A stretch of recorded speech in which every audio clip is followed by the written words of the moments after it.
Welcome to The Explainer. Today, we're going to pull back the curtain on something pretty wild, building a profitable, faceless YouTube empire almost entirely with AI. So, yeah, let's get right into it. Okay, before we really dive in, I gotta give you a heads up. This whole explainer, it was put together using AI, pulling from the playbooks of top creators who are killing it with these automated channels. We're literally using the tools to explain the tools. Kinda cool, right? Take a look at this number. $33,416. Now imagine that hitting your bank account from one YouTube channel. I know, it sounds a little out there, but in the world we're living in now, this is a very real possibility. And look, this isn't just some random number I pulled out of a hat. It's a real result from a creator named Razvan Parashiv. And get this, he did it in just 90 days with what he calls a boring, faceless channel. This just goes to show you the insane potential of a YouTube strategy where you never, ever have to show your face. So the big question is, how on earth is this possible? And more importantly, how can you do it too? Well, the strategy is way more accessible than you think, and it all comes down to AI. It's really a big shift from needing to be this on-camera personality to being more of a smart, data-driven strategist behind the scenes. All right, so where do you even start? It all begins with probably the most important decision you're going to make, picking your niche.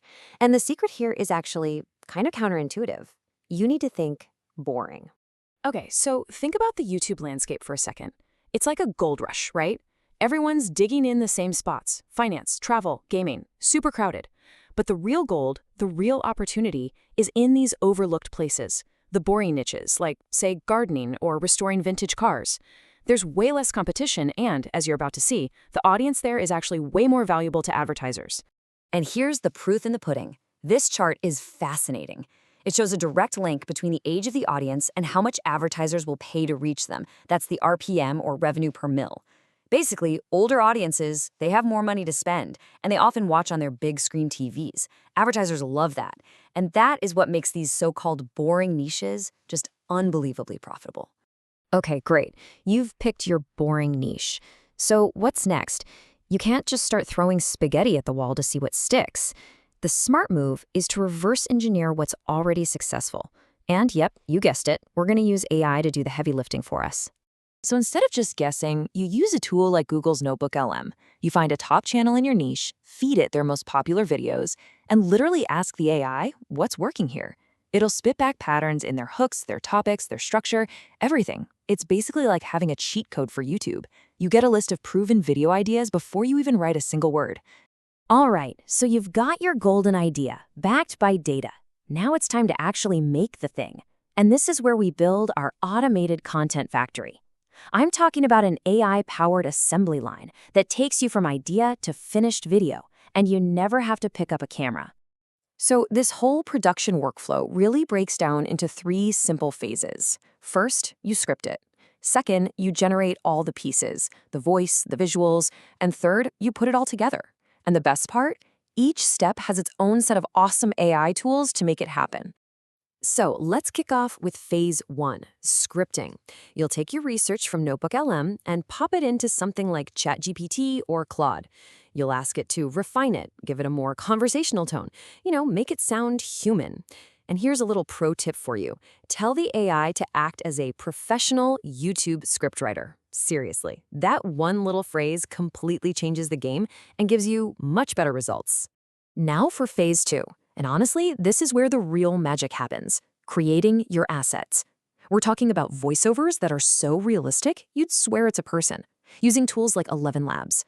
And for visuals, you can generate incredible images and even animate them with tools like Leonardo AI or Pixverse. You don't need to be an artist or a voice actor at all. And finally, we hit phase 3, assembly. This is where you pull everything together. A free tool like CapCut is honestly perfect for this. You just drag and drop your AI visuals, sync it with your AI voiceover, add some music, and bam! You can even generate captions with one click. It's the final stop on our AI assembly line. Okay, so we've built the machine. We have our automated content factory pumping out videos. But let's be real, creating content is just part of it. The real goal is to build an income stream. So let's talk about the money. How do you actually get paid? Right. The number one metric you have to get your head around is RPM. It stands for revenue per mil, which is just a fancy way of saying how much money you make for every 1,000 views. And this is the secret sauce. This is exactly why a boring channel with, say, 100,000 views can make way more cash than a viral channel with 500,000 views. It's all about who's watching. Now, most people think it's all about the ad revenue from YouTube, and yeah, that's a big piece of the pie. But it's not the whole story. A massive, and I mean massive, opportunity that a lot of people sleep on is affiliate marketing.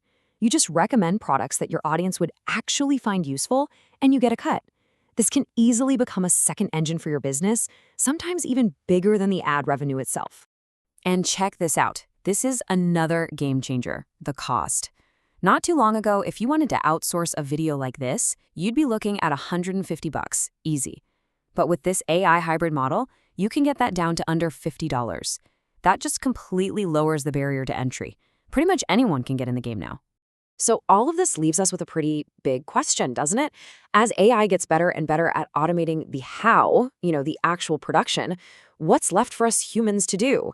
Maybe the creator's job isn't about being a producer anymore. Maybe it's about being a great strategist. It's not about making the video, but deciding what video to make and why. What do you think?